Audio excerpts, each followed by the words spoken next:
Alexei and Synthara led them through the station's corridors to what could only be described as a massive research complex.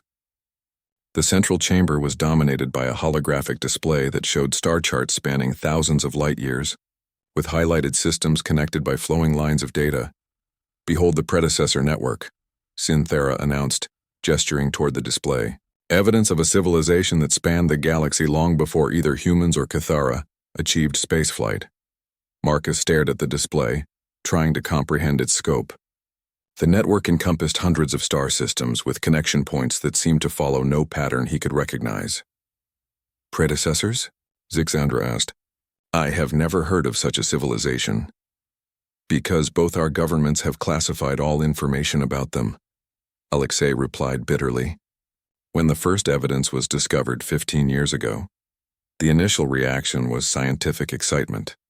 But that quickly changed when the implications became clear." "What implications?" Marcus asked. Synthara manipulated the holographic controls, zooming in on specific sections of the network. The predecessors did not simply explore the galaxy, they seeded it. They visited thousands of worlds, leaving behind genetic markers and developing species.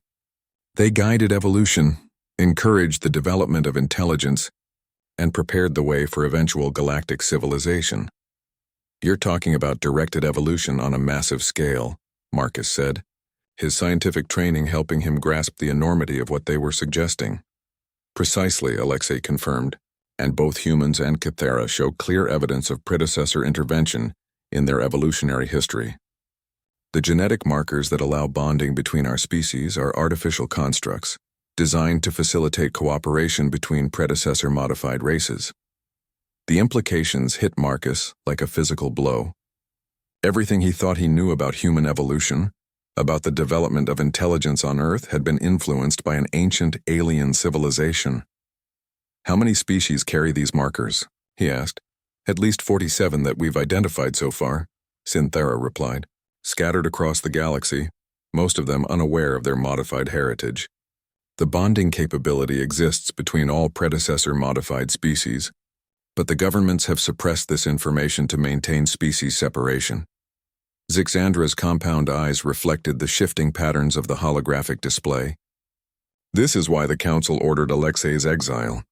They discovered his research." "The research he was conducting with my mother," Synthara confirmed. "Kinthara was among the first to realize that the bonding phenomenon was not a random genetic quirk, but evidence of a greater design." Alexei moved to another control panel, calling up what appeared to be genetic analysis data. "The markers are not randomly distributed.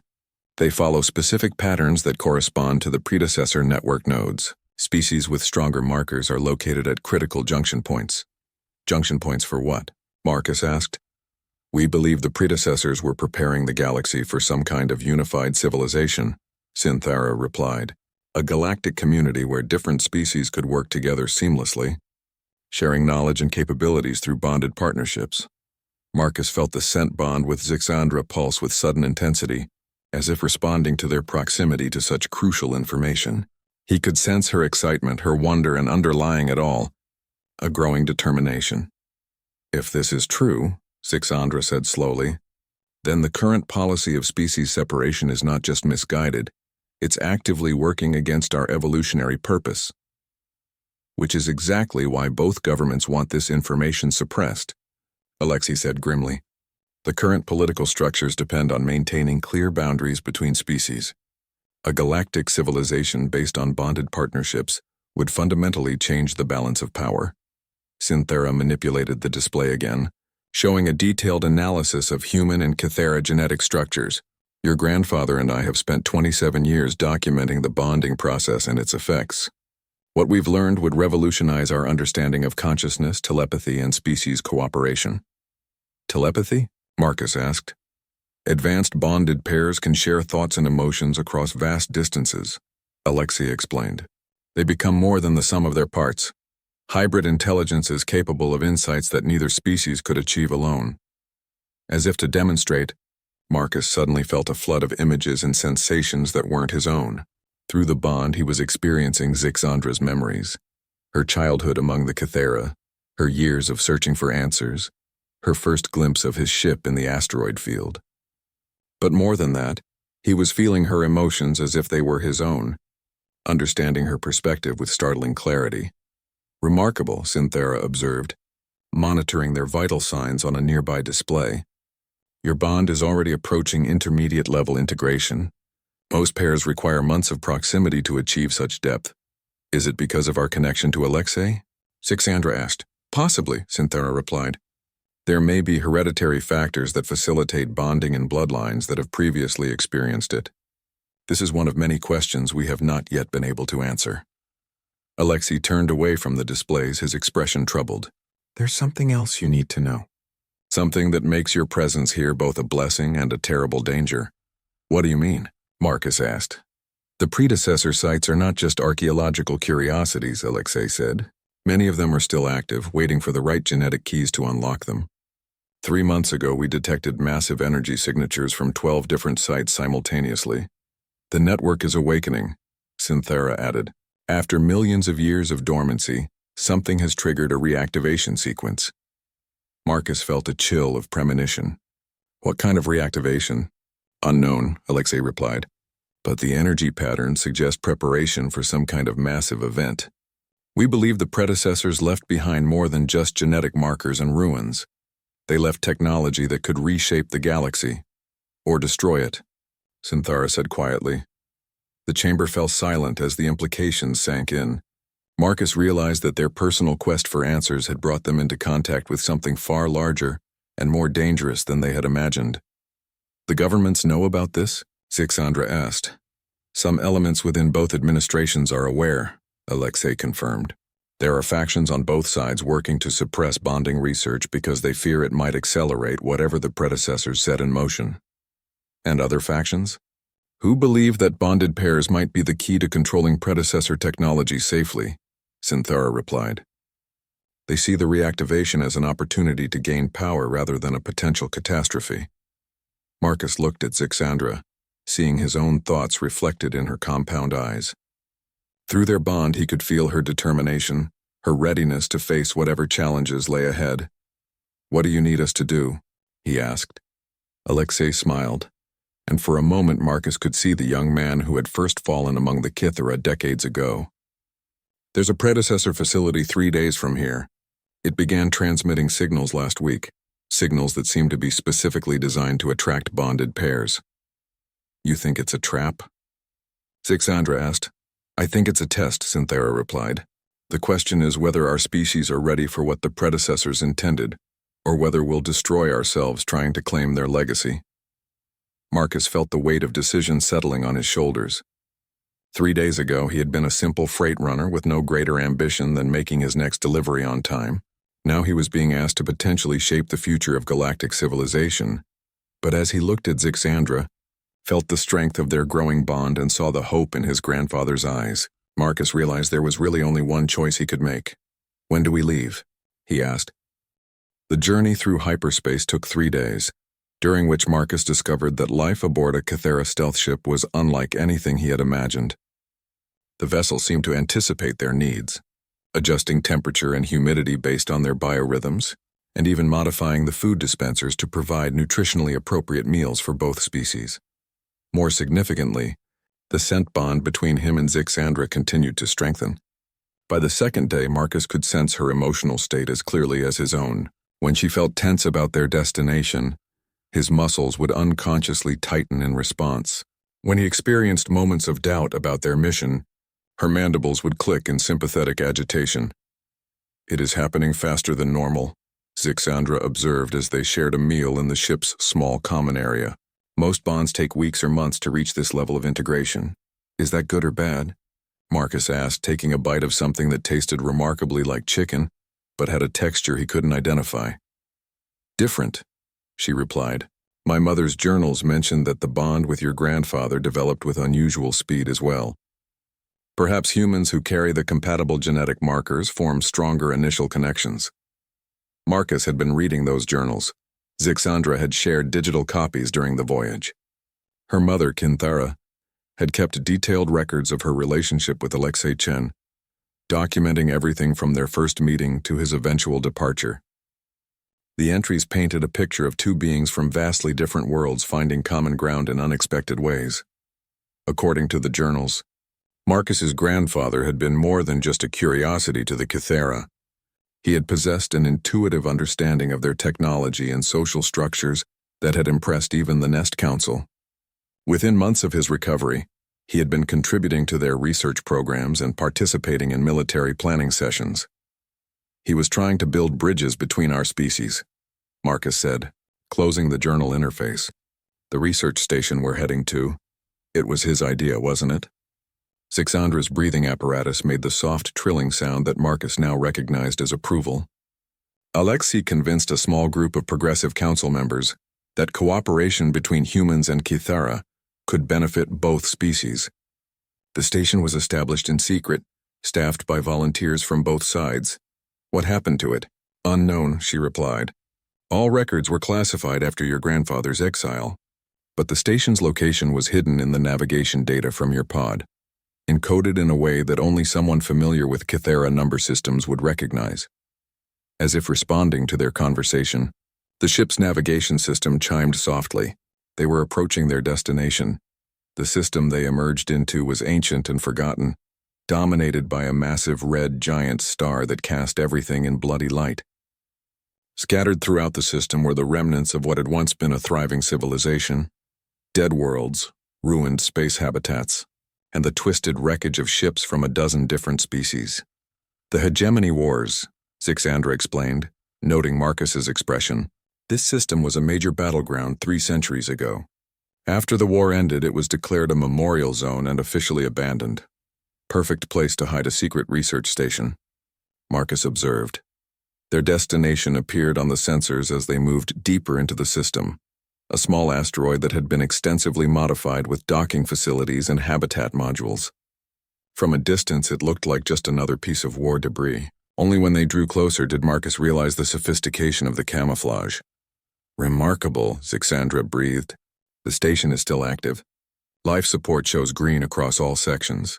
They docked at what appeared to be an emergency airlock, hidden in what looked like blast damage on the asteroid's surface. As they disembarked, Marcus felt a strange sensation. The artificial gravity was set to accommodate both human and Kythera physiology, creating an environment that felt somehow familiar despite being completely alien. The airlock opened onto a corridor that perfectly embodied the station's dual nature. The walls curved in the organic patterns favored by Kythera architecture, but the lighting and proportions were scaled for human comfort.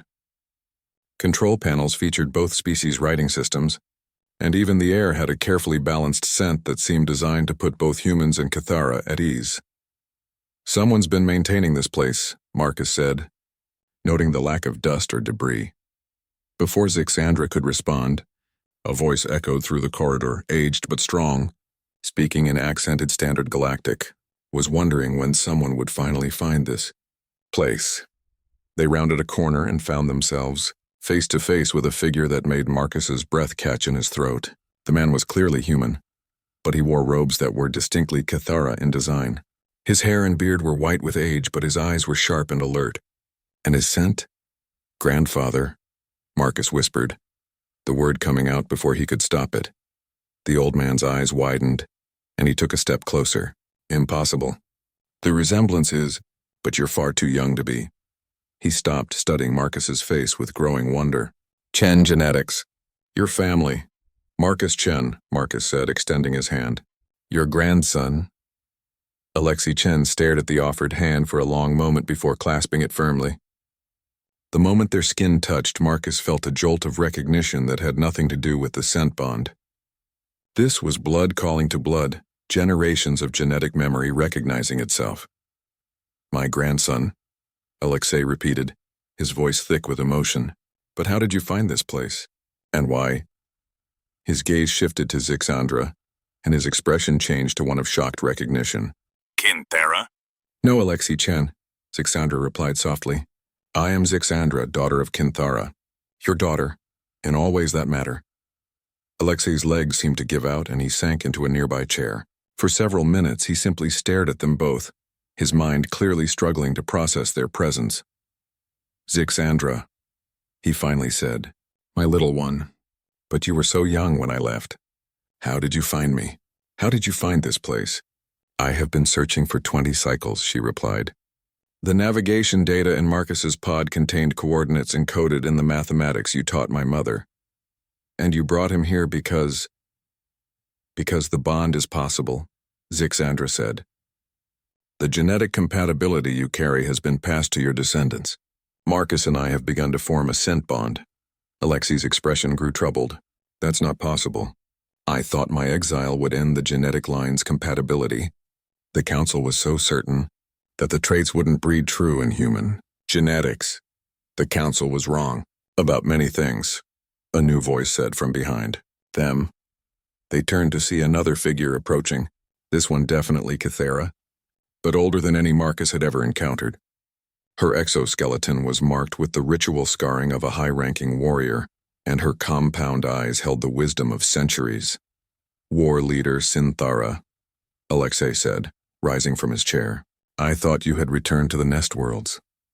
I remained to guard the station, the elderly Kythera replied, and to wait for the day when the next generation would come seeking answers. She approached Zixandra and extended one of her arms in a formal greeting. You are indeed Kinthara's daughter. The resemblance is unmistakable, war leader, Zixandra replied respectfully. I had hoped to find only records and abandoned research. I did not expect it to find us still here. Synthara's mandibles moved in what Marcus was learning to recognize as amusement. Where else would we go? This station represents everything we believed in, everything we worked to build. We could not abandon it, no matter what the politicians on both sides decided. Marcus looked around the corridor with new understanding. You've been here all along? Both of you? For 27 years, Alexei confirmed.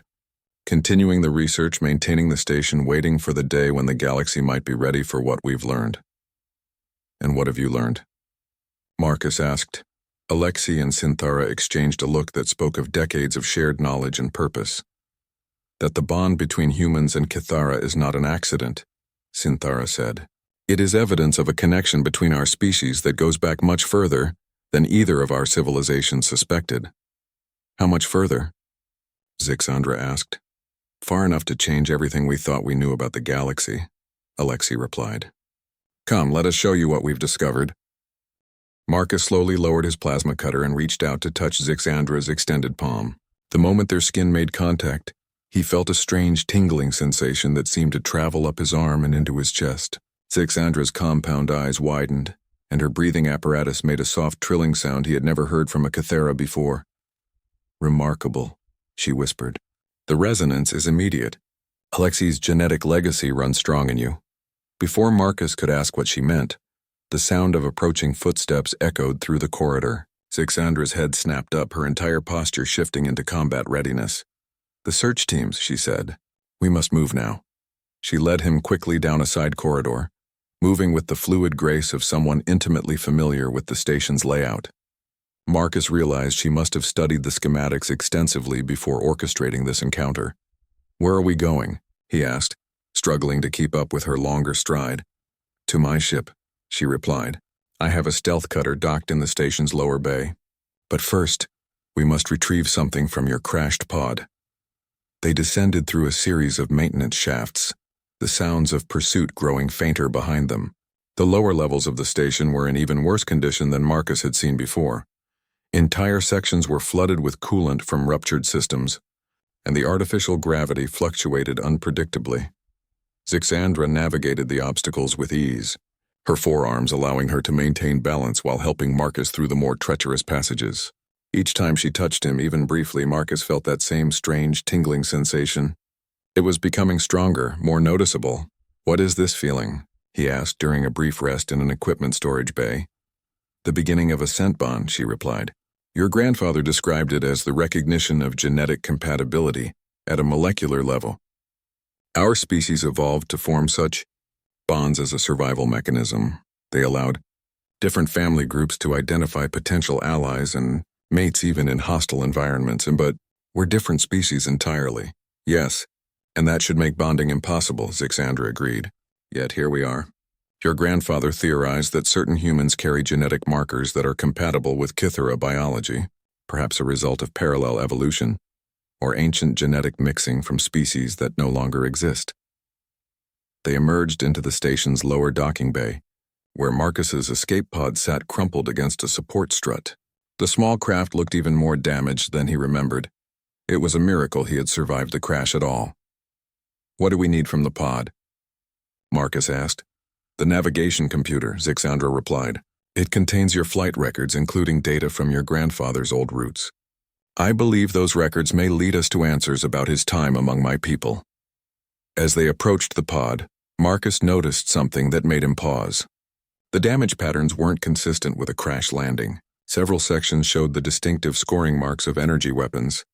"You shot down my pod," he said, the realization hitting him suddenly. Zixandra stopped, her mandibles clicking in what he was learning to recognize as embarrassment. The crash was more controlled than it appeared. "I could not risk you being killed in the landing. So you've been manipulating this entire situation from the beginning." "Yes," she said simply. "I am sorry for the deception, but it was necessary. Any direct approach would have been detected by both our governments. This was the only way to make contact without triggering an interstellar incident." Marcus felt a flash of anger, but it was quickly replaced by grudging admiration. Zixandra had orchestrated an elaborate deception involving multiple ships and crews, all to arrange a meeting that might last only minutes. The level of planning and risk involved was staggering. They entered the pod through its damaged airlock. The interior was a mess of scattered equipment and broken systems, but the navigation computer appeared intact. Zixandra connected a small device to the computer's data port and began downloading information. "This will take several minutes," she said. "We should prepare to move quickly once it is complete." While they waited, Marcus found himself studying his unlikely companion more closely. Zixandra was clearly younger than the other Kithra he had encountered. Her exoskeleton had the slightly softer appearance of someone not yet fully mature, but her movements and speech suggested years of military training and experience. "How long have you been searching for me?" he asked. "Since I was old enough to access the military databases," she replied. "Perhaps 15 cycles. I began as soon as I learned the truth about my parentage." "Your mother never told you?" Zixandra's compound eyes dimmed slightly. "My mother died when I was very young. A hunting accident, according to the official records. But I have always suspected that her death was arranged by those who opposed her relationship with your grandfather." The implications of that statement hung heavy in the small space. Marcus realized that Zixandra wasn't just seeking answers about her heritage. She was potentially investigating a murder. "Is that why you joined the military? To gain access to classified information?" "Partly," she admitted, "but also because it was the only way to gain the skills and resources necessary for this search. The Kithara military has access to technologies and databases that civilian investigators could never reach." The download completed with a soft chime. Zixandra disconnected her device and stored it in a compartment on her armor. "We must go now," she said. "The others will have realized I am not with the search teams." They left the pod and made their way deeper into the docking bay. At the far end, partially hidden behind a massive ore processing unit, was a ship unlike anything Marcus had ever seen. It was sleek and angular, with surfaces that seemed to bend light around them in subtle ways. Even at rest, it looked deadly. "Kithara stealth technology," Zixandra explained, noting his expression. "This ship can remain undetected even at close range." As they approached the vessel, Marcus felt the bonding sensation growing stronger. Being near Zixandra was becoming almost intoxicating. His senses felt heightened, and he was becoming acutely aware of her every movement and expression. "Is this normal?" he asked, gesturing between them. "For a developing bond, yes," she replied. "It will continue to strengthen as long as we remain in proximity. Eventually, we will be able to sense each other's emotions and physical state, even when separated by great distances." The ship's airlock opened silently as they approached. The interior was as alien as Marcus had expected. Surfaces curved in ways that accommodated Kithara physiology, and the lighting was shifted toward the red end of the spectrum. But it was also strangely beautiful, with flowing lines and organic shapes that suggested the ship had been grown rather than built. "Strap yourself in," Zixandra said, indicating a seat that had been modified for human use. "Our departure must be immediate and undetected." As Marcus secured himself in the strange harness, he watched Zixandra interact with the ship's controls. Her forearms moved in complex patterns across surfaces that responded to her touch with subtle changes in color and texture. The entire process looked more like a dance than piloting. "Where are we going?" he asked as the ship began to move. "To a place your grandfather once described to my mother," Zixandra replied. "A hidden research station where humans and Kithra worked together in secret before the governments of both species decided such cooperation was too dangerous to allow." The station fell away beneath them as the stealth ship accelerated into open space. Marcus could see the Kithera warships in the distance, their crews undoubtedly wondering where their missing team member had gone. "Won't they come after us?" "Eventually," Zixandra said. "But by then we will be far from here, and perhaps we will have found the answers we both seek." As they entered hyperspace, Marcus felt the last of his old life slipping away behind them. Whatever lay ahead would be dangerous and unknown. But for the first time in years, he felt like he was moving towards something important, something that mattered. And beside him, Zixandra's compound eyes reflected the swirling energies of hyperspace like captured stars. Marcus stared at the alien female, his mind struggling to process what she had just said. "Your father? That's impossible. Humans and Kithera cannot what?" she interrupted, her mandibles clicking in what he was beginning to recognize as agitation. "Cannot share genetic material? Cannot form bonds? You know nothing of what is possible, human." She took a step closer and Marcus instinctively raised his plasma cutter. She paused, her head tilting at an angle that somehow conveyed both hurt and understanding. "I will not harm you," she said quietly. "My name is Zixandra. I serve aboard the warship Crimson Talon under Captain Vorthak. But that is not why I am here." "Then why are you here? What do you want with me?" Zixandra's compound eyes reflected the station's flickering emergency lights as she seemed to consider her answer. When she spoke, it was with the careful precision of someone choosing each word deliberately.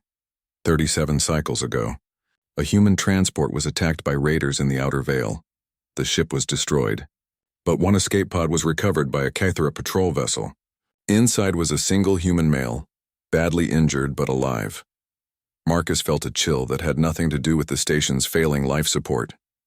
37 years. The human was brought before the Nest Council as a curiosity. Humans were newly discovered then, little more than rumors from the far reaches of space. But this one, she paused, her breathing apparatus making soft clicking sounds. This one was different. He spoke our language. He understood our customs. And he had something no human should possess, the ability to form a scent bond with our kind. The plasma cutter trembled in Marcus's hands.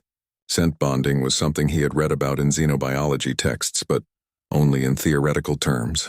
The idea that different species could form such intimate biological connections was considered fantasy by most scientists. "The human's name was Chen Alexei," Zixandra continued. "He was assigned to my mother's care while the council debated what to do with him. And in that time," she stopped, her mandibles working silently for a moment. "In that time they formed a bond that transcended species." "Chen Alexei," Marcus whispered. His grandfather's name. The man who had supposedly died in a transport accident before Marcus was born. "That's not possible. My grandfather died when his ship suffered a reactor malfunction." "Perhaps that is what your kind was told," Zixandra said. "But Alexei Chen lived among us for 7 cycles. He learned our ways, earned the respect of warriors, and..." She paused again, and when she continued, her voice was barely audible. "He became my father in all ways but blood." The implications hit Marcus like a physical blow. If what she was saying was true, then his grandfather had not only survived the transport accident but had lived among the Kithera for 7 years. Had formed relationships, had become part of their society.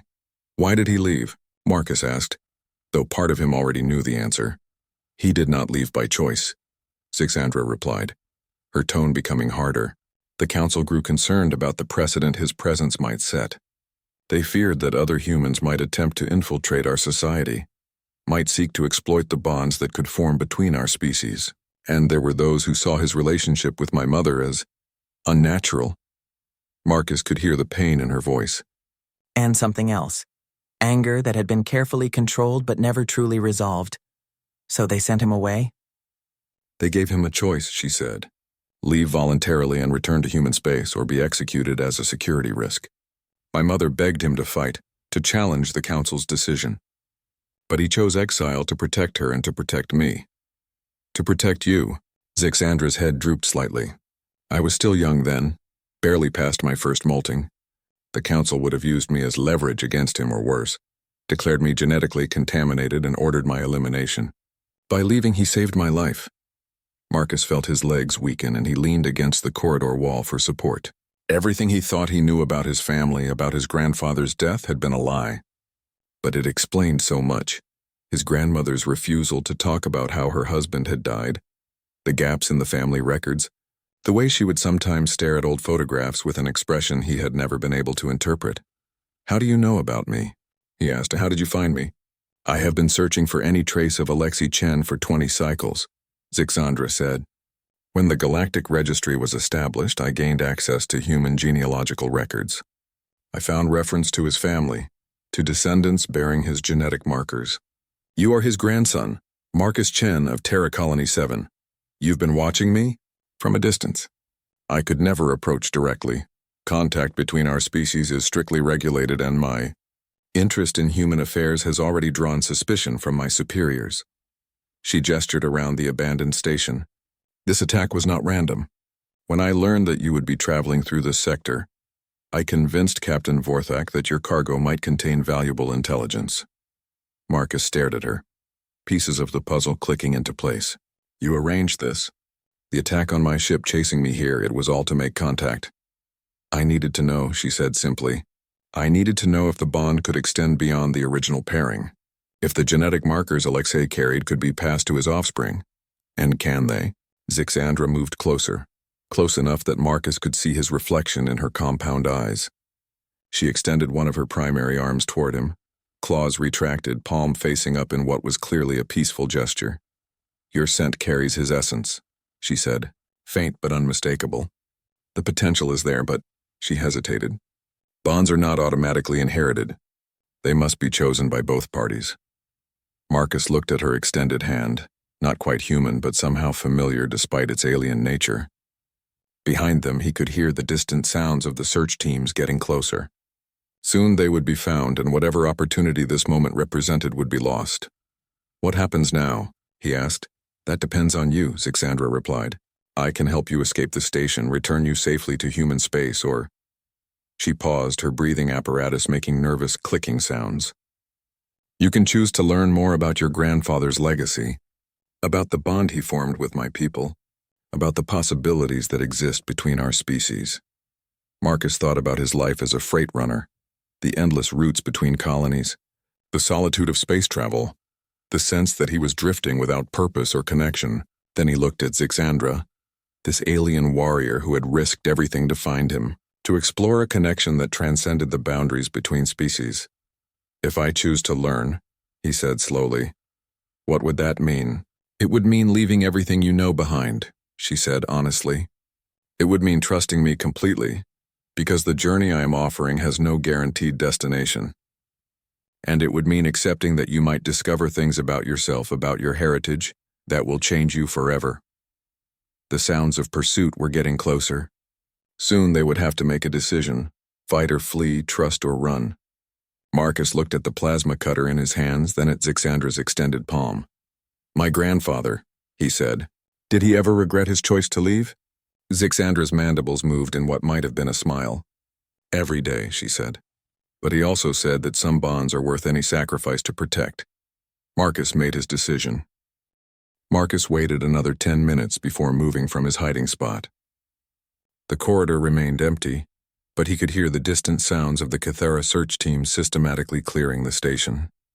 They were being thorough, checking every compartment and maintenance shaft. It was only a matter of time before they found him. He consulted his scanner again, plotting a route to the communications center that would avoid the search teams. The path would take him through the station's lower levels, past the mining equipment and ore processing facilities. It was dangerous. The lower sections had been partially flooded when the station was abandoned, and the artificial gravity was unreliable. Moving as quietly as possible, Marcus made his way to a maintenance shaft that led downward. The shaft was barely wide enough for a human, designed for the smaller maintenance robots that had once kept the station operational. He squeezed inside, using handholds built into the walls to lower himself level by level. The sounds of the search teams grew fainter as he descended. By the time he reached the lower levels, the only sounds were the creaking of metal and the distant hum of failing machinery. Emergency lighting flickered intermittently, casting strange shadows that made every corner potentially hide a threat. Marcus emerged from the shaft into what had once been the main ore processing center. Massive conveyor systems stretched across the chamber, now silent and covered in a thin layer of metallic dust. The air here was thicker, with an acrid smell that made his eyes water. His scanner showed elevated levels of various gases, nothing immediately toxic but not exactly healthy either. He was halfway across the chamber when his scanner detected movement behind him. Marcus dove behind a massive piece of processing equipment, just as energy bolts began scorching the air where he had been standing. The distinctive whine of Kithara weapons filled the chamber. "Surrender, human," came a voice. Not the female from before, this one was deeper. Definitely male. "We know what you carry. Return the data cores and your death will be quick." Data cores? Marcus almost wanted to laugh. The only data his ship had carried was shipping manifests and navigation logs. But if the Kithara thought he had something valuable, he could use that to his advantage. "Come and take them," he called back, trying to inject more confidence into his voice than he felt. The response was immediate. More energy bolts, these ones closer. Marcus could feel the heat as they passed overhead. He needed to move, but the chamber offered little cover. The processing equipment was massive but scattered, leaving large open spaces between each piece. Then he noticed something interesting. The conveyor system wasn't just dormant. Parts of it were still receiving power. Emergency protocols had kept certain sections active to prevent catastrophic failure of the support structures. If he could activate the right sequence, Marcus pulled out his plasma cutter and carefully removed an access panel on the nearest piece of equipment. Inside was a maze of circuits and data conduits, but he had learned basic maintenance during his years as a freight runner. It took him several precious minutes to trace the right connections, all while energy bolts continued to pepper his position. Finally, he found what he was looking for: the emergency activation control for the conveyor system. Marcus took a deep breath and triggered the sequence. The effect was immediate and spectacular. Ancient machinery groaned to life throughout the chamber, conveyor belts beginning to move for the first time in years. Warning lights flashed as the system attempted to process ore that wasn't there, sending empty collection bins racing along tracks suspended from the ceiling. The noise was tremendous, echoing off the chamber walls and creating a cacophony that would mask his movements. Marcus used the confusion to his advantage, moving from cover to cover as the Kithara warriors tried to track him through the chaos. He was almost to the far exit when he caught sight of his pursuers, 3 of them, all male warriors in full combat armor. They moved with military precision, communicating through hand signals as they attempted to surround his position. But they were having trouble adapting to the changed environment. Their tactics were designed for clear sightlines and predictable terrain. Marcus reached the exit just as one of the warriors got a clear shot. The energy bolt caught him in the shoulder, spinning him around and sending him crashing through the doorway. Pain flared through his left arm and he could smell burned flesh and fabric. But adrenaline kept him moving, scrambling down another corridor as the warriors gave chase. This section of the station was in even worse condition. Water dripped from corroded ceiling panels and several corridors were completely flooded. Marcus's scanner indicated that life support had failed entirely in this area. He was running on whatever air remained trapped in the sealed sections. The communications center was still 2 levels up and at least a kilometer away. Marcus wasn't sure he could make it, especially with his wounded shoulder, but giving up wasn't an option. He had survived this long by being stubborn, and he wasn't about to stop now. As he climbed through another maintenance shaft, Marcus found himself thinking about the female Kithara warrior. Her reaction to his scent had been genuinely puzzled, almost emotional. That didn't fit with anything he knew about the species. Kithara were supposed to be coldly logical, driven by efficiency and practical concerns. Personal emotions were considered a weakness in their culture, but she had recognized something about him. Something that had made her hesitate when she could have easily captured him. The question was, what? Marcus emerged into what appeared to be a residential section of the station. The corridors here were wider, with doorways leading to individual quarters for the mining crew. Most of the doors stood open, revealing rooms that had been hastily abandoned when the station was evacuated. He was checking his scanner for the best route forward when he heard it. A single set of footsteps, moving with the characteristic clicking of Kithara claws on metal. But these steps were different from the heavy tread of the warriors below. Lighter, more careful, Marcus pressed himself against the wall beside an open doorway, plasma cutter ready.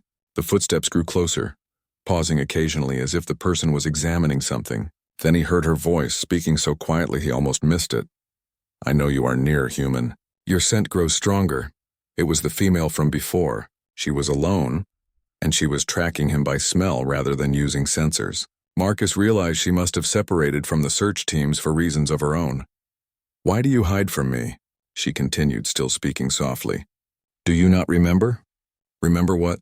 Marcus was certain he had never met this alien before, but something in her tone made him hesitate. There was pain there, old pain mixed with hope and uncertainty. Against every instinct screaming at him to run, Marcus stepped out from his hiding place. The female Kithara was standing perhaps 10 meters away, her weapon lowered but not holstered.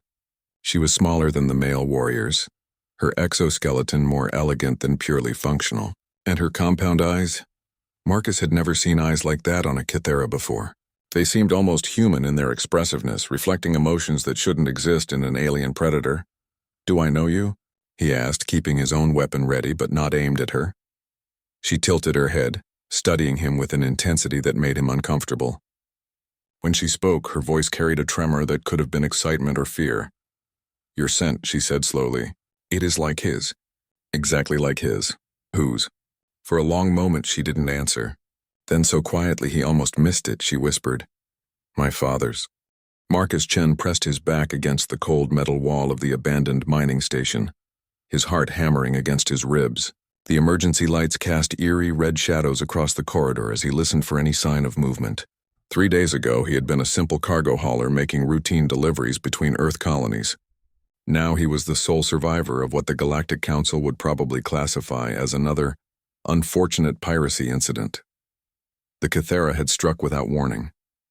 Their sleek black ships had emerged from hyperspace like hungry predators, surrounding Marcus's small freighter before he could even send a distress signal. Within minutes, his escort ships were nothing but glowing debris scattered across the void. The pirates had boarded his vessel with the efficiency of professionals, moving through the corridors with their distinctive clicking sounds and alien grace. Marcus had managed to escape in an emergency pod, crash landing on this derelict mining station orbiting a dead world. The Kithara had followed, of course. They always did. The insectoid species was known throughout the galaxy for their persistence in hunting down witnesses. No human who had seen their faces lived to tell about it. He adjusted his grip on the plasma cutter he had found in the maintenance bay. It wasn't much of a weapon, but it was better than nothing. The station's life support was failing, and he estimated he had maybe 6 hours of breathable air left. The Kithara could wait him out if they wanted to, but something told him they wouldn't be that patient. A soft scratching sound echoed from somewhere ahead. Marcus froze, holding his breath. The sound came again, closer this time. Claws on metal. He had studied enough xenobiology to know that the Kithara used their razor-sharp talons for both climbing and combat. Each digit could slice through standard body armor like paper. The scratching stopped. Marcus waited, sweat beading on his forehead despite the station's frigid temperature. Minutes passed in silence. Then he heard something that made his blood run cold. A voice speaking in accented but clear standard galactic. "Human. We know you are here. Your thermal signature betrays you." Marcus bit back a curse. Of course they had heat sensors. He was an idiot for thinking he could hide from a species that had evolved as apex predators on a world with 3 suns. "Your ship carried more than simple trade goods," the voice continued. It was definitely female, with the characteristic clicking undertones of Kithara speech. "Where are the databanks?" "The databanks." Marcus almost laughed despite his terror. The pirates thought he was carrying classified information or military secrets. In reality, his cargo hold had been full of agricultural equipment and medical supplies bound for the Centauri colonies. The most valuable thing on his ship had been a case of real Earth coffee worth maybe 50 credits. But the Kithara didn't know that. As long as they thought he had something they wanted, they wouldn't simply vaporize the station from orbit. It was a slim advantage, but it was all he had. Marcus forced himself to move, creeping down the corridor toward what his scanner indicated was the station's central hub. If he could reach the communications array, maybe he could send a distress signal. The chances of anyone receiving it out here were minimal, but it was better than waiting to die. The station groaned around him, metal expanding and contracting as its orbit carried it between the light and shadow of the system's dying star. Marcus had seen the survey reports. This world had once supported a thriving mining operation before the star began its collapse into a white dwarf. Now it was just another graveyard in space. He paused at an intersection, checking his scanner for movement.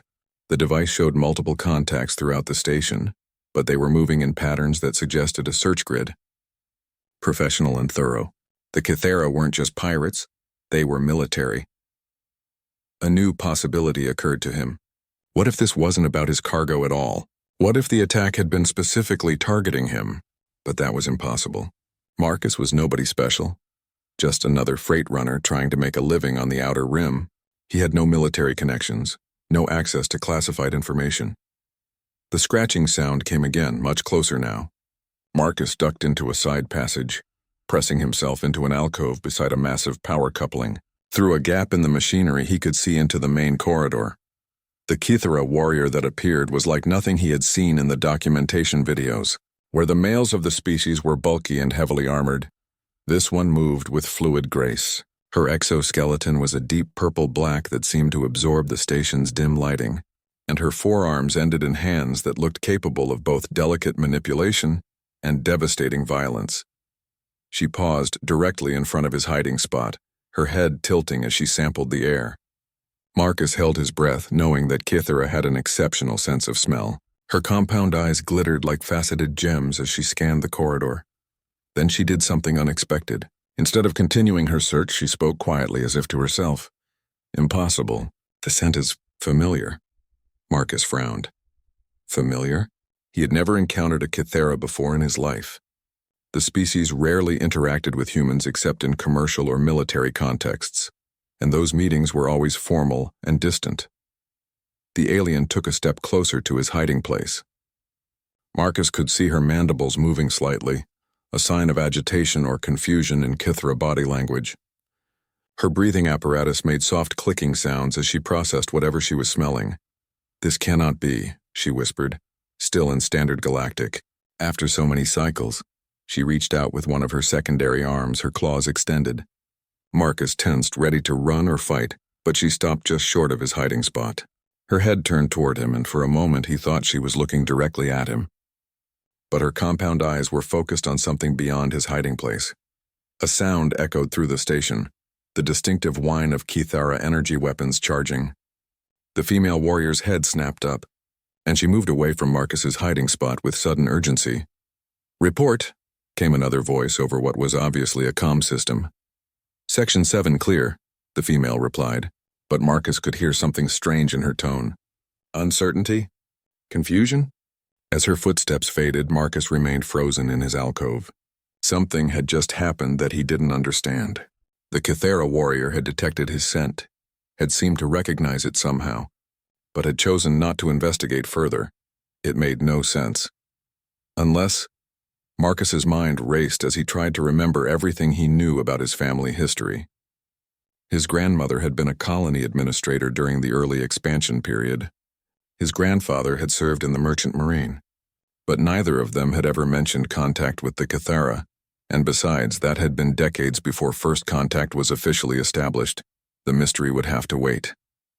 Right now, he needed to focus on survival, but as he prepared to move deeper into the station, one thought kept echoing in his mind.